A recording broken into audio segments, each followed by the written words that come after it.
in today's live teaching learning session. I am Riya Pramanik. I will be teaching you BPSC 131 paper Introduction to Political Theory. This is part 2 of my lecture. In part 1, I have taught you about politics and political theory in my last lecture. Today I will be completing Unit 3, Unit 4, and Unit 5 of Block 2. So, in Unit 3, we will be studying liberty, in which we will see what is the meaning of liberty, positive and negative liberty, Isaiah Berlin's two concepts of liberty. In Unit 4, we will be looking at equality. In that equality part, we will be learning about different types of equality and feminism. And in the last part of this today's lecture, I will be completing the unit 5, that is justice.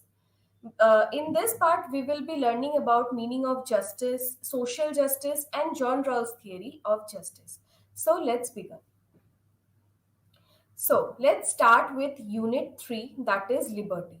Liberty is often, it is interlinked, or the word freedom is always interchangeably used for the word liberty. In today's lecture, we will see what liberty actually means and what are different concepts which is comes under the liberty. So let's start with the meaning of liberty. Liberty is one of the core concept and fundamental democratic value. That means in a democracy, liberty is a must have. You can't have democracy and if there is no liberty, you can't have a democratic government. Liberty is very much essential for a democratic state. It is most commonly understood as absence of restraints. We often see that liberty is considered to be absence of restraints. Like if I am restrained by someone or something, and that means I am not getting my proper liberty or freedom. So the concept of liberty emerged in modern Europe with the establishment of new socio-economic and political relationships. So in modern Europe, the concept of liberty emerged, and people asked for more liberty to develop their own self. The notion was the idea of a rational individual who is capable of taking reasoned decision. So it is believed that a human being, an individual, is capable enough to reason and take rational decisions. No one is going to give or dictate what one should do. So, for an individual, it is said or it is believed that he or she is rational and reasoned enough to take his or her own decisions. Individual required freedom from all kinds of social, political, economic constraints. So it is seen that many times people are bound to do something or pressurized to do something. But what does freedom and liberty means? It means that there should not be any kind of social, political, and economic constraints or hindrances which make sure that a person is giving proper uh, area to develop itself or develop own self. So a person considered free to do something when his or her actions or choices are not hindered by those of another. So it is believed that person should not be uh, the choices, the actions which we do or which a individual take forward. So he or she must not be constrained to do all these things. So let's come to two concepts, not two concepts of Isaiah Berlin, but liberty is said to be, it is distinguished between negative and positive liberty. It is very much important to understand that negative liberty doesn't mean that it has some negative impacts than positive one, and positive is better than the negative. No, it is it is the perspective through which we can understand the word liberty. So, in negative liberty, we see or we denote it with the absence. So, in negative liberty, there is absence of something. Whereas In positive liberty, there is presence of something. So it is not about negative is bad or positive is good, but it is the perspective through which we study or which we understand liberty. In negative liberty, we talks about absence. So we should know what is that absence, what which things it's absent in negative liberty. It is nothing but obstacles. There is absence. When there is absence of obstacles, we say that it is negative liberty, whereas in positive liberty there is presence of capacity. To understand this, let's take an example. For example, there is a bird in a cage. So the bird can fly, okay, but the thing is, because the bird is in a cage, there is bars. We are The bird is unable and we make her unable to fly. So there is an obstacle. The cage, the bars of that cage will considered to be obstacles. So even though the bird can fly, she is denied to fly. So that means she lacks negative liberty to fly. That means there is some kinds of obstacles which is not allowing her or him to fly. So if we take the example of penguin, we know that penguin is a flightless bird. In that case, we are not restricting a penguin to fly, but it lacks the capacity to fly. So there is no capacity because it's a flightless bird. We can say that the penguin is unable to fly in herself. So we can say that the penguin is lacking the positive liberty to fly. So by this example, we can understand better what does a negative liberty and positive liberty means. There is a distinction. In negative liberty, there is absence of obstacles. When we have negative liberty, when there is absence of obstacles, whereas in positive liberty, there is the presence of a capacity. For example, a penguin, we take that example. So let's move forward. Negative versus positive liberty. To understand better, let's study about negative liberty in detail. So, negative liberty is the absence of restraints or absence of external constraints, means when we are not allowed to do something because of some kind of external constraints. There's someone, not from within but outside, from external, there is some kinds of restrictions, obstacles. It is called negative liberty. Many times, law is seen as the main obstacle to freedom. In a society, we know that we live in a state. In my last lecture, I talked about state, modern states, what were the elements of states. So we know what a state means. So in we can see that in a state, law is considered to be the main obstacle to freedom because there are many rules and regulations which restricts an individual to enjoy his or her freedom fully. So, in negative liberty, it is believed that everyone know his own interest best. That means being an individual, for example, if I take myself, I know what is better for me than others. So, the decision should be taken by me, not by others, not by law, not by the state regulations. So, everyone knows his or her own best interest. In negative liberty, they believe in this point. It advocates, like in negative liberty, it advocates a minimal state. That means a state which interferes very minimum in a person's life, in an individual's life. So negative liberty wants the state to perform in a very minimal way. State should not decide the individual's end and purpose. So negative liberty, what does it say? It says that state should not decide on the behalf of individuals. In the name of safety, security, state should not interfere in a person's life because it will ultimately curtail the freedom.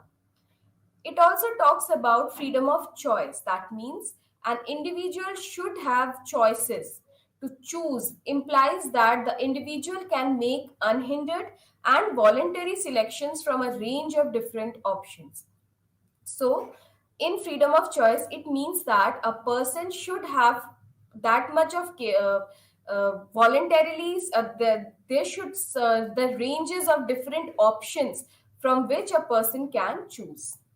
Let's move forward. In positive liberty, the freedom as the expansion of opportunities to express oneself. So, what does negative liberty means? In this, the freedom as the expansion of opportunities to express oneself. T.H. Green is one of the first liberal who embraced positive notion. So many times, in many from ancient times, it is seen that the liberty is often called as negative liberty, or it is believed to have no constraints, no restrictions. So it is T.H. Green who is considered to be the first liberal who embraced positive notion, positive liberty, or the idea of positive notion of liberty. Green defined freedom as the ability of people to make the most and best of themselves. So, for Green, it is the ability of people which matters. Freedom as the ability which can make a people or enable a people to make the most and best of themselves. Now comes to two concepts of liberty. It is one of the very important topic within the unit 3, liberty, Isaiah Berlin's two concept of liberty. It's one of the most important topic. So Isaiah Berlin in 1958 in a lecture whose name was Two Concepts of Liberty talks about two kinds of liberty. One is negative liberty and one is positive liberty. Let's try to understand what does Isaiah Berlin means about negative liberty. So, in negative liberty, according to Isaiah Berlin, individuals should be left alone. An individual should be left alone, and there should not be any kind of interference and interventions in an individual's life. So, to understand better, individuals should be left alone in where or in which places. So, individuals should be left alone in public activities, private activities, and life goals. So, whenever a person is in public or involving in a public activity or private activity or choosing his or her life goals, in these matters, individuals should be left alone. Nobody should interfere. Why? Why individuals should be left alone? According to Isaiah Berlin, an individual knows his or her best interest. So, a person will be knowing what is better for him or her or what is best for his interest. So no one should interfere, no one should involve, no one should be intervening in a person's own sphere, and the individual should take his or her own decisions. So here in public activities, private activities and life goals, what kind of obstacles it is talking about? Isaiah Berlin states, or Isaiah Berlin says, that no person can act like an obstacle. It is not like that I want to fly, but I can't fly because gravity is pulling me down. In that case, we can't say that gravity is considered to be an obstacle. But what does Isaiah Berlin says? It says that person, that a person can act like an obstacle, and he or she should not do that. So for Isaiah Berlin, the obstacle comes from an person.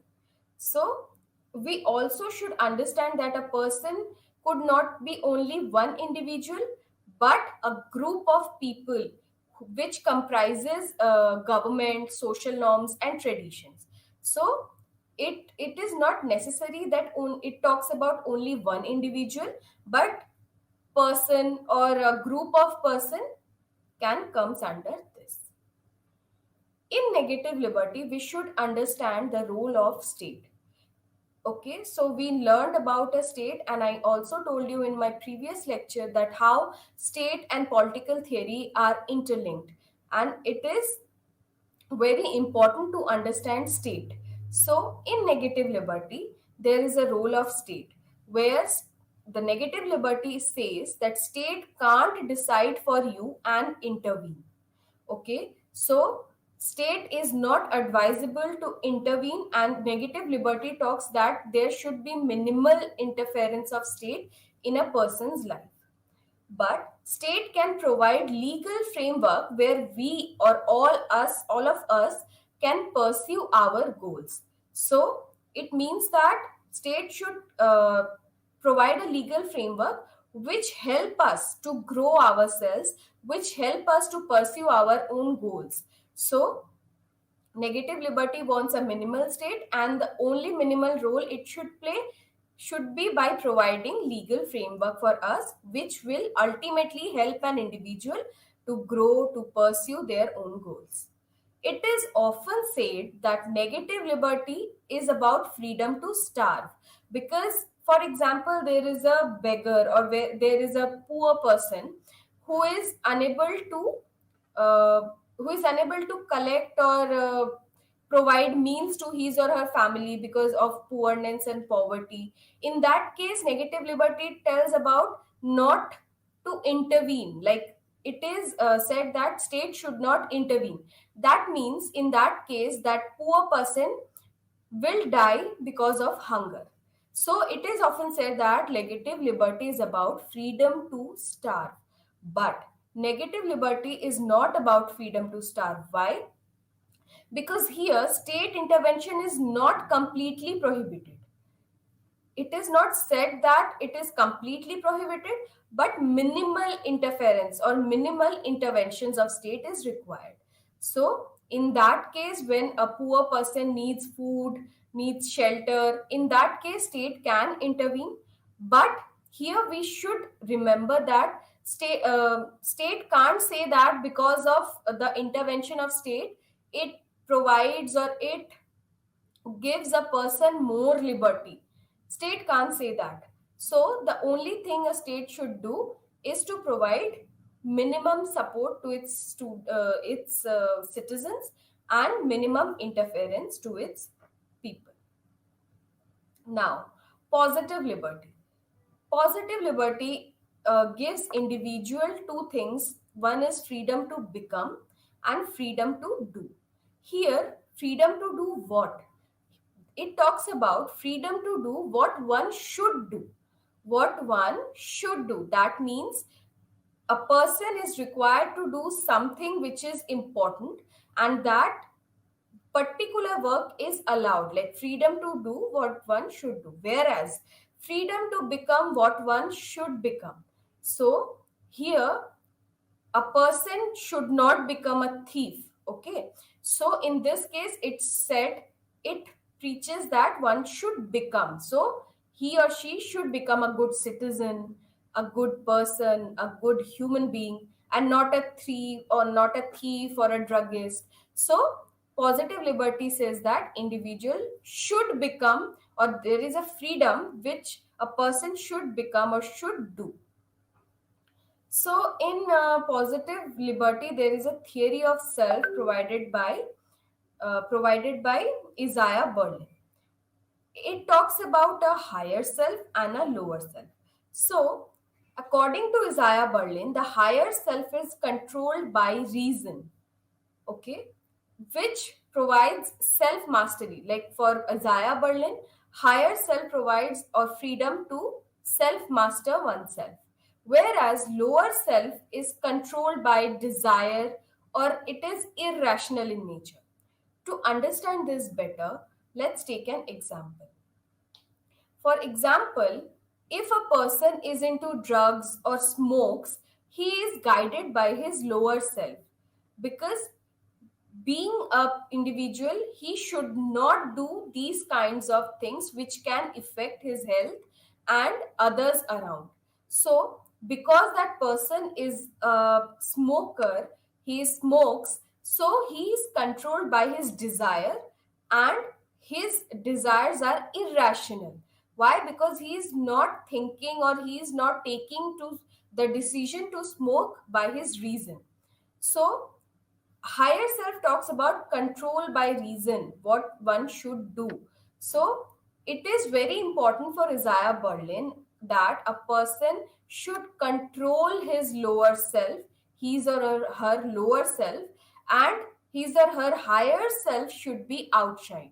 So, a person should do something which is not controlled by his or her desire, like taking drugs, smoking. All these things are the traits of a lower self, which is controlled by desire and which is irrational.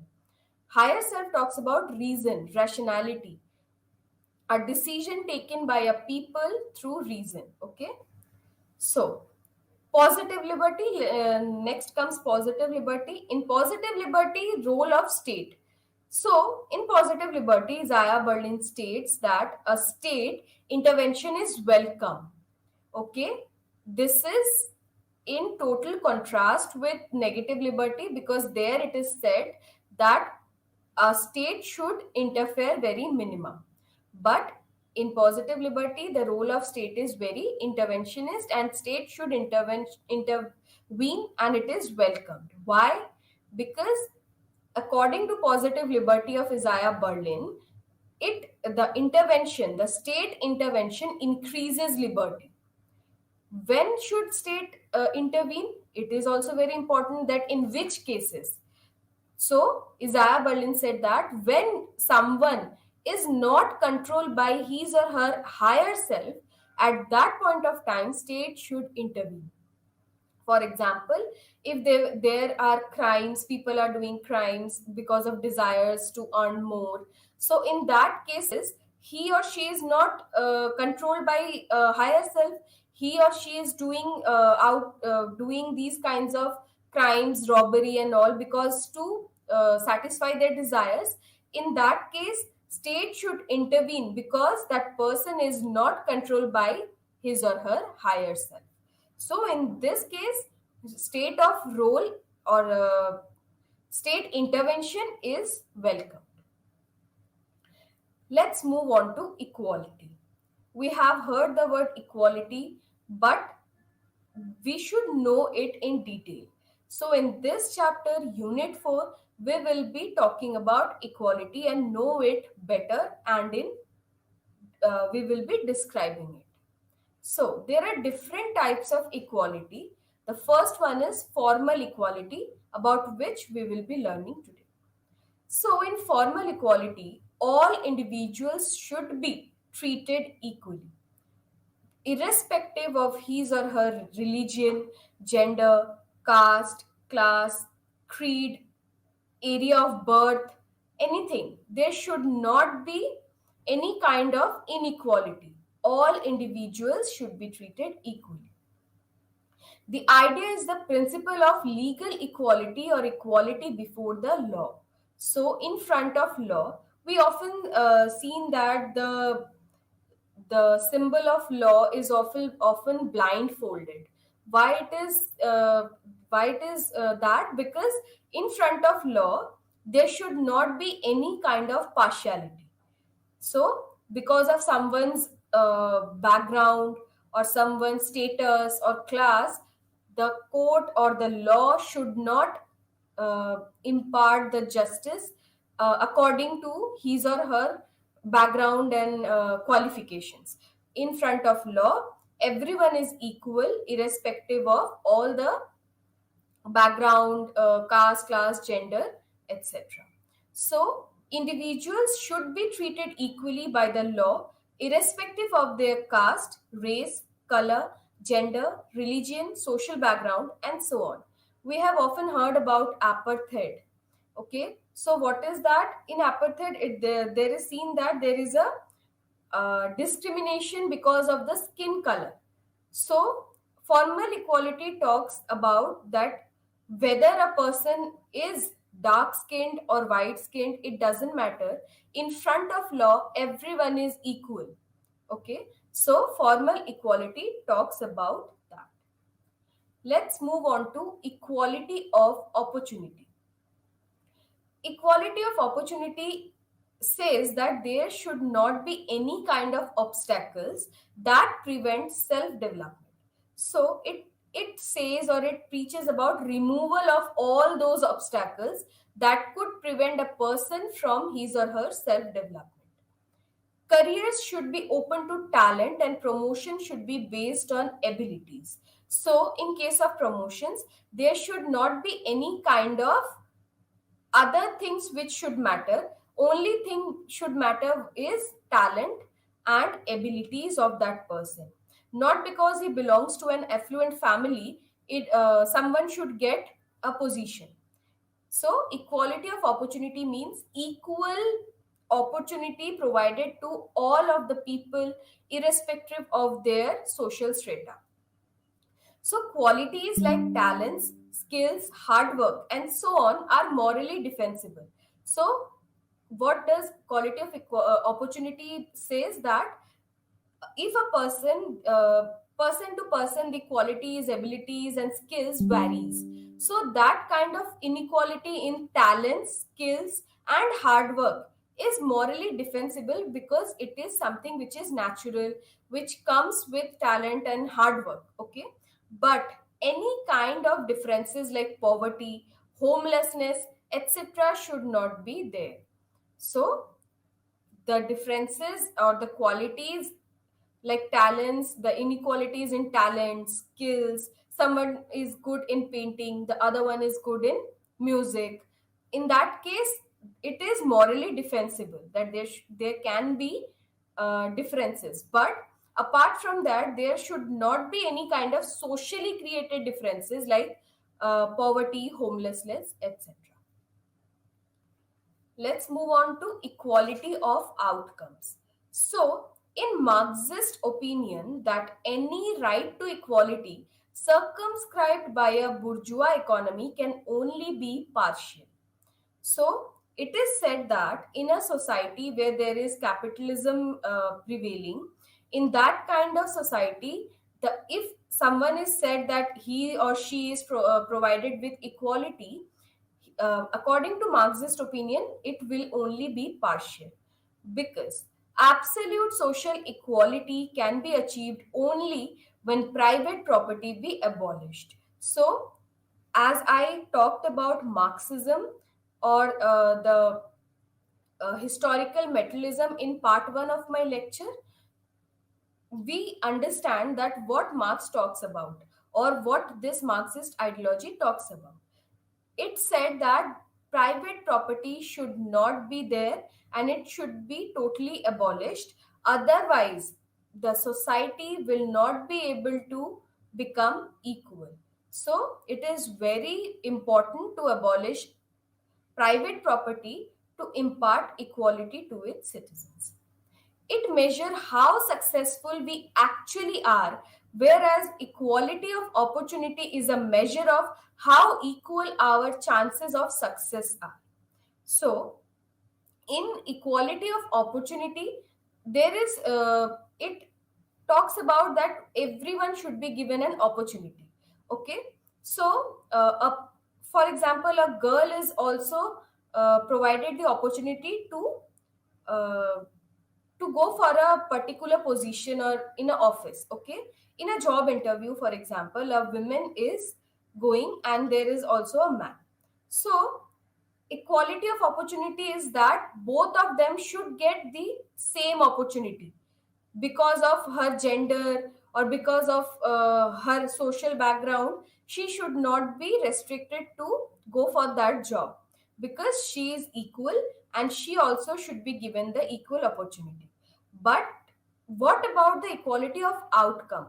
Suppose that woman is coming the woman is a mother of two kids, and in that case she will not be able to perform that much better as per a man because she is from a background where she is not able to perform better or something like that. So in that case the success rates varies. So it measures how successful we actually are, whereas equality of opportunity is a measure of how equal chances of success are. So it is about equality of outcomes. So let's come to equality and feminism. It is in from the ancient times, it is seen that feminism was not a like, it is a new concept which comes in the 20th century. So what feminists try to look at the issue of equality is through gender lens. As we all know, in Greek city states, I told you in part 1 of my lecture that uh, the in Greek city states, women were not allowed to participate in political processes. In that areas, in Greece, it was only the landed men who participated in political decisions making and all. Women were not allowed because they were not considered that much capable to do politics. So in that sense, there was no equality between human beings. Okay, so in the feminist argues that gendered roles are socially constructed.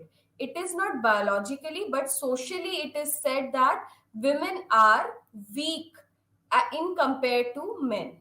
Although law may not differentiate, but women tend to get segregated into particular occupations. So many times it is seen that when a women go for a job interview, whereas a male person is also there, in that case, women often not given that position because it is believed that women will not be able to give her 100% because she must be having her family, her kids to handle, and it is believed that women will not be able to give her 100% in the job, which is inequality because she is segregated because of her socially created roles.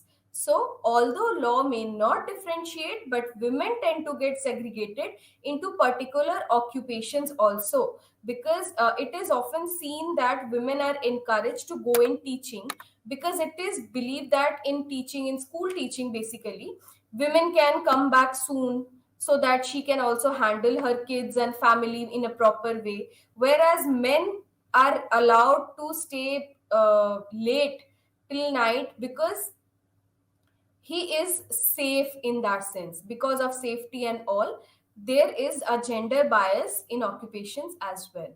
So married women who have careers are especially disadvantaged in a gender biased society. As I already give you an example, that married women who have kids, who have a family to look after, they are disadvantaged in their position because of gender biased society. It is believed that because she has kids or she will become a mother in near future, she is denied a job. Okay, so also it is also seen, or it is also inherent in a society, that there is the women's voice is very weak in familial decision making. They are not allowed to speak their views, or raise their voices, or take part in decision making in a family, because they are not considered to be that much rational or that much capable to participate or take decisions in family matters. And also they were considered to be child rearer, and all the child responsibility of a child is given to a mother only, not men. So it is seen that to the responsibility of a child's upbringing is given to a mother only. And what does a father do? He goes out for the work, he perform well there, and all the household chores are given to a woman.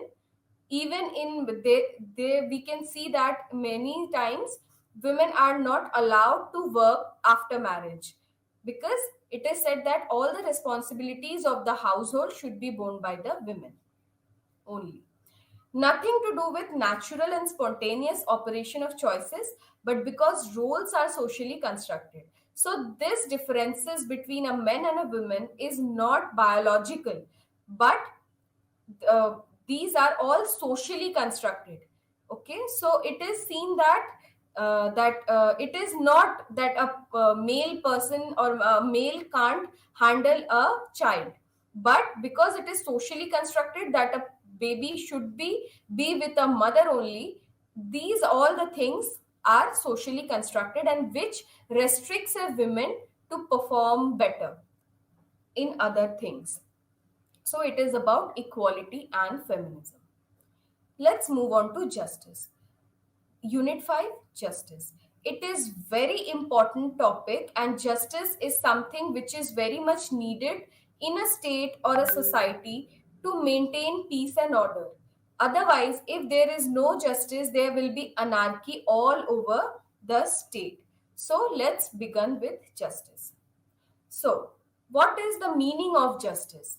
Justice is one of the important aims of the state. So, whenever a state is created or state is formed, justice is one of the important aims of that place. Why? Because without justice, a state will be an anarchic state. There will not be any kind of peace and prosperity because there is no justice. So, justice was the central concept of Plato's Republic. Plato, as I told you, was the teacher of Aristotle, and he wrote a book, Republic, in which the justice was the central concept. So, in ancient Greek philosophers' work, also we can see and how justice was so important from the time immemorial. Justice concerns the rights of the individual as well as the social ordering of the society. So, not only justice provide peace and stability in a state, but it is also a right of an individual to be given justice. Okay, so not only it provides social ordering of a society, but it also develops and also nurtures a individual, a human being. Justice is required in a society for the maintenance of peace and order. As I told you, without justice, the society will not be living in a peace and orderly manner. There will be anarchy all over. The idea of justice is integrally connected with the norms of law, liberty, equality, and rights. So it is fully or integrally connected with all these liberty, equality, rights, and laws. So it is interconnected with them. Now, let's talk about justice and law. The symbol of justice portrayed as blindfolded because it is supposed to be impartial. So, partiality has no place in a system of justice because if someone is partial towards someone or the other, then justice cannot prevail there. For example, if there is a person, for example, if we let's talk about there is a erstwhile king and a poor person. Both of them went to court for justice.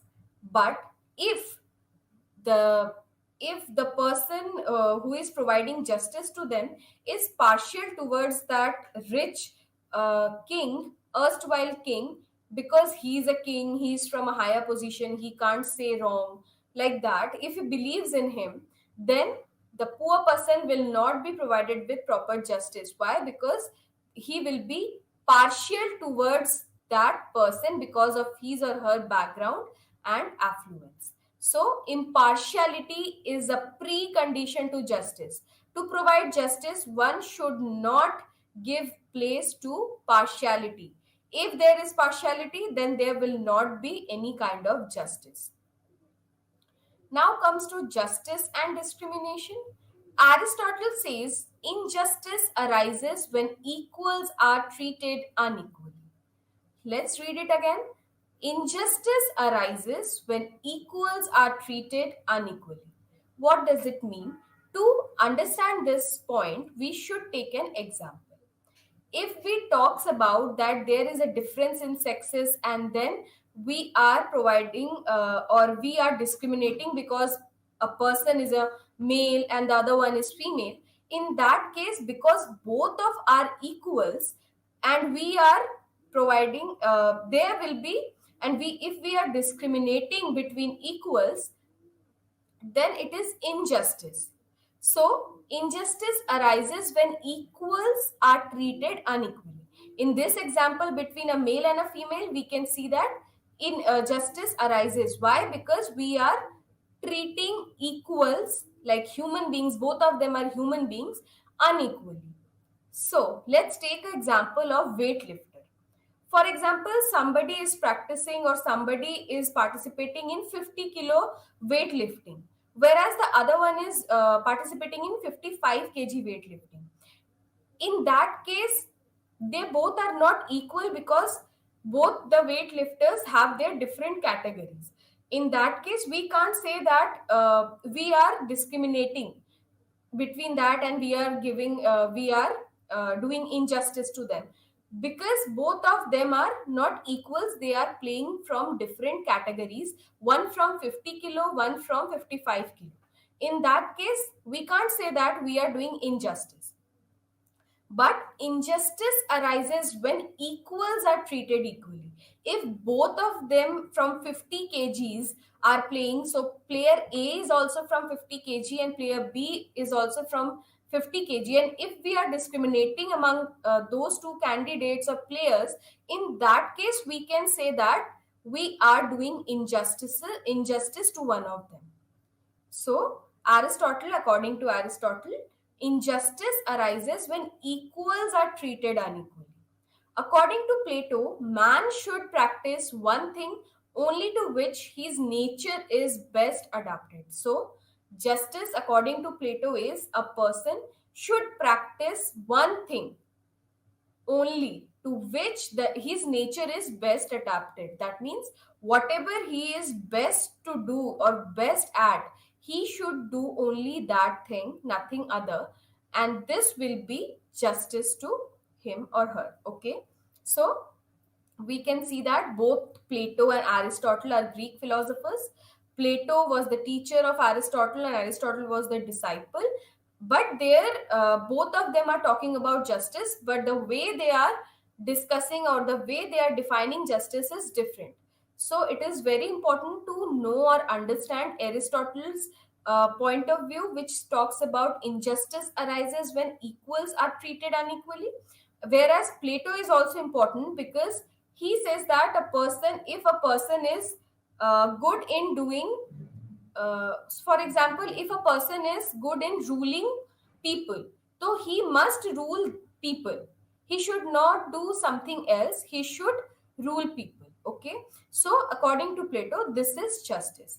Whereas we also talked about that there is no place of partiality in justice. So, all these things are very important to understand under this chapter. So let's talk about social justice. We often heard this word social justice many times, but let's understand what the social justice actually means. Rights of an individual should be reasonably restricted in the interest of community. So, in social justice, the main focus was not on an individual but on community group of individuals. Okay, so what does it say? Social justice in the rights of individual should be reasonably, with reason and rationality, the rights of a person should be restricted in the interest of a community. In an event of conflict, for suppose there is a conflict arises between an individual and a community, in that case the community interest must prevail over individual concerns. So social justice talks about that the interest of the community should prevail over individual concern. So yeah, here in social justice the main focus is given to community and not a person or an individual. Social justice is linked with the idea of public good and community interest. So, how does this social justice term arises? It arises and it linked the public good and community interest. Social justice ranges from the protection of minority political rights, abolition of untouchability, eradication of poverty.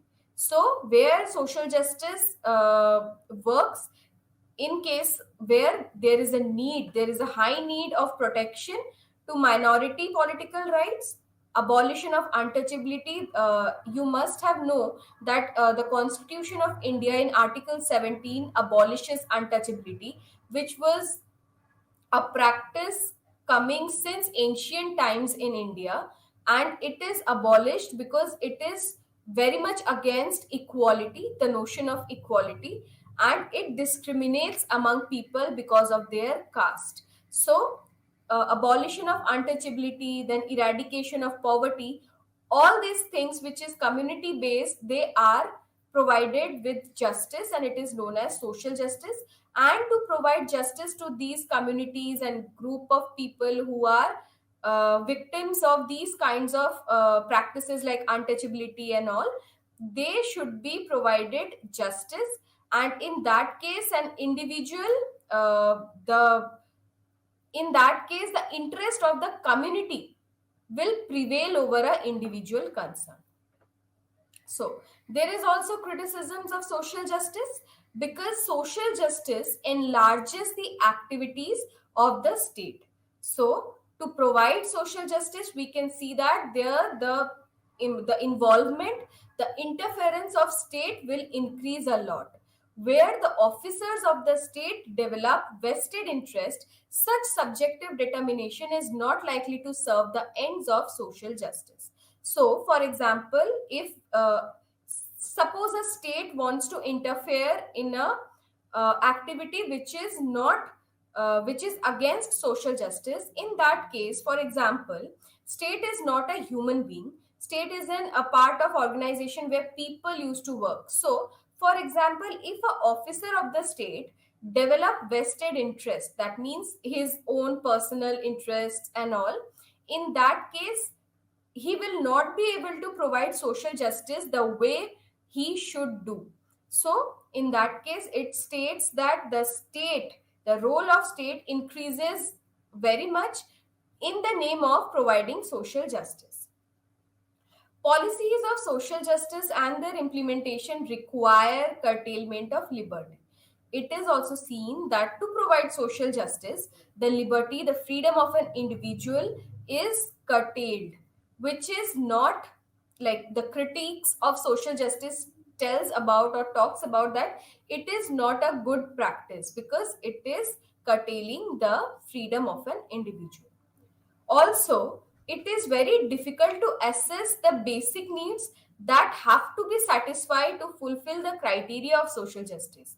For example, how much poverty should be abolished by the interference of a state. So, to provide social justice, to eradicate poverty, it is very much important to assess the needs which should be given to the citizens. But it is very difficult to assess that how much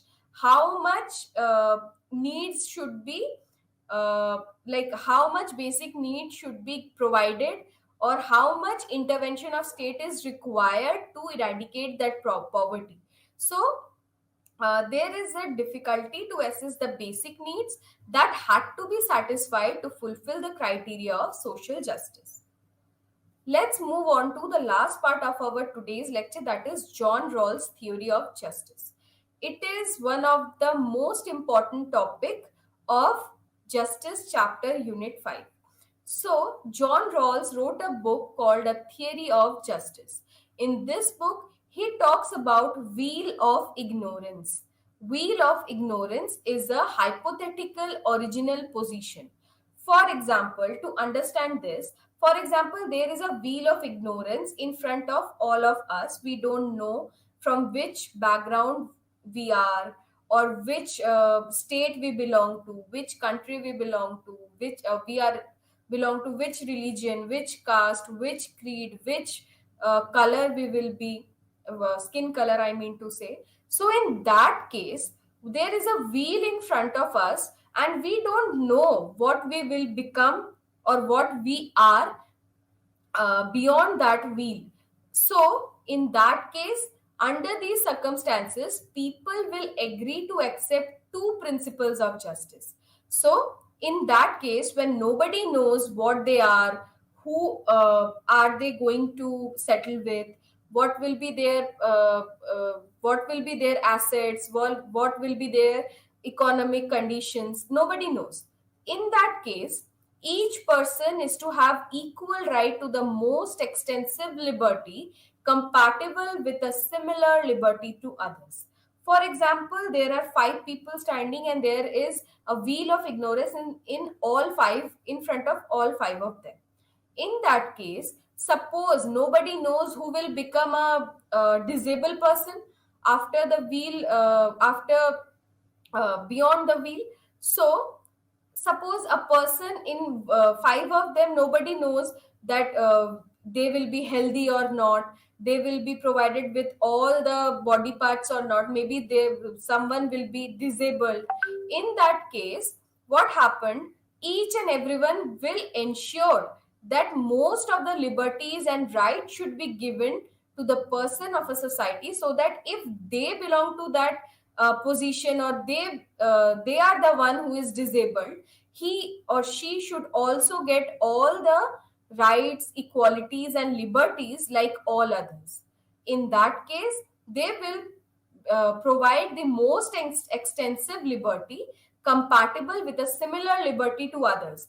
Nobody will want to differentiate or discriminate it against others. So in that case, they will provide, or they will agree upon all the justices, all the rights and liberties for all. Also, Rawls talks about difference principle. Inequalities can only be justified if it benefits the least advantaged. So, this is one of the difference principle is one of the main highlights of John Rawls's theory, which says that inequalities can only be justified in a case when it benefits the least advantaged people. Okay, so in that case, inequalities are justified. So individuals have to make a choice of social order. They would naturally prefer an egalitarian society.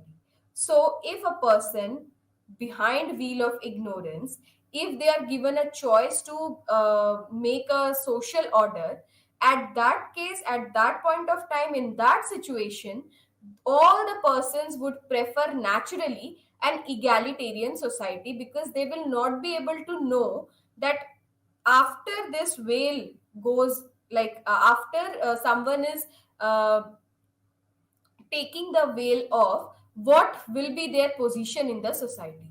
They could be from a poor family, they could become king, nobody knows. In that original position, in that hypothetical original position, everyone will try to provide or make an egalitarian society. Because, for example, if I don't know what will be my social position in the society, I will try to make most egalitarian society, so that if I will be disadvantaged in position, I will be provided with same equality, rights and liberty or justice like all others. So John Rawls's theory of justice is very important, and it is one of the main theories of justice which is considered very integral part. So let's rewind or revise what we have studied in today's lecture. Let me move on to the first slide and then we can. So, we started with liberty. We started with liberty. We have learned about what does liberty mean. We also know that it is one of the core values of democracy. And then we move on to learn about negative liberty and positive liberty, the difference. And to understand this difference, we have learned, or we have tried to know it about by giving an example of bird and a penguin. So, in for example, if I repeat that a bird in a cage is restricted because of an obstacle, the cage is an obstacle, otherwise she can fly. But in case of a penguin, which is a flightless bird, in that case the penguin is not restricted because of any obstacle, but the penguin is lacking the capacity to fly. So this is the difference between negative and positive liberty. We defined negative liberty and positive liberty, and we talks about freedom of choice. Then we talked about Isaiah Berlin's two concept of liberty, which also talks about negative and positive liberty. And Isaiah Berlin's two concept of liberty talks about a person to be an obstacle. So according to Berlin, no person can act like an obstacle. Why? Because an individual knows his or her interest best. So, no person should create obstacles. Also, we said that, or we have read that in role of state, that the state can't decide for you and intervene. So, minimal intervention of state is required as per negative liberty. The only thing a state should do is to provide a legal framework where we can pursue our goals. Also, we have learned about freedom, that negative liberty is not about freedom to starve, because total or complete, there is no total or complete prohibition on state's intervention. In positive liberty, we have learned that what one should do, and we also have talked about theory of self, higher self and lower self. This we have tried to understand with the example of a smoker and a drug. Next is positive liberty and role of state. Positive liberty says that state intervention is welcome, because the intervention of state will increase the liberty. In that case, in this situation, only when a person is not guided by his or her higher self, in that case, state should intervene. Next, we talked about equality. We have learned about formal equality, in which we have seen that a person in front of law is equal, and he will not be discriminated because of his caste, class, gender, or economic background. We also talked about equality of opportunity, where we have seen that there should not be any kind of obstacles in front of a person in doing his or her self development. So we have seen that qualities like talents, skills, and hard work, in this, all these are morally defensible, but inequalities in because of poverty or homelessness is not advisable or not acceptable. Next comes to, we have learnt about equality of outcomes, where we could see that it is a Marxist opinion. Equality of outcomes is a Marxist opinion which talks about abolition of private property, because it says that in a capitalist society, when there is a private property, when there is people are having private properties, in that case, it the equality will never be fully achieved. So they said that if we achieve equality, then it could be partial. Next comes equality and feminism, in which we have seen that how women are discriminated because of their social or gender biased, socially constructed gender biased, how they are not considered to be equal with men. Then, in the last part of our lecture, we talked about justice. In that, we have learned what justice meant and how it is important part of a state. So, without justice, a state will become a anarchy. Next come justice and law, and justice and discrimination, where we talked about that how impartiality is a precondition to justice. If there is partiality in a society, justice could not prevail. In case of Aristotle, we have learned that Aristotle said injustice arises when equals are treated unequally, where we have read about the with the example of a weightlifter.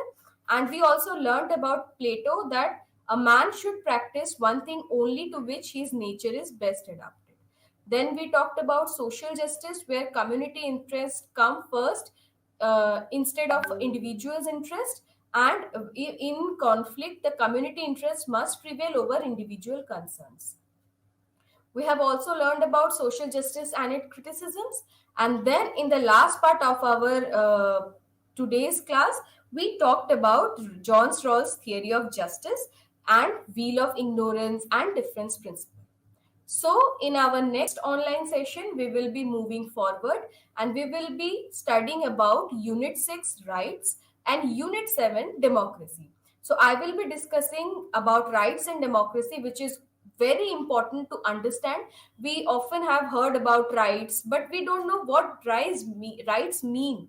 So, it is very important to understand what is right and what is the concept behind it, and about democracy. Democracy is a very popular topic in political theory, and it is very much needed to know about it. There are different kinds of democracy, So we will be understanding about it, and we will be looking and understanding both these concepts like rights and democracy. So thank you and namaskar.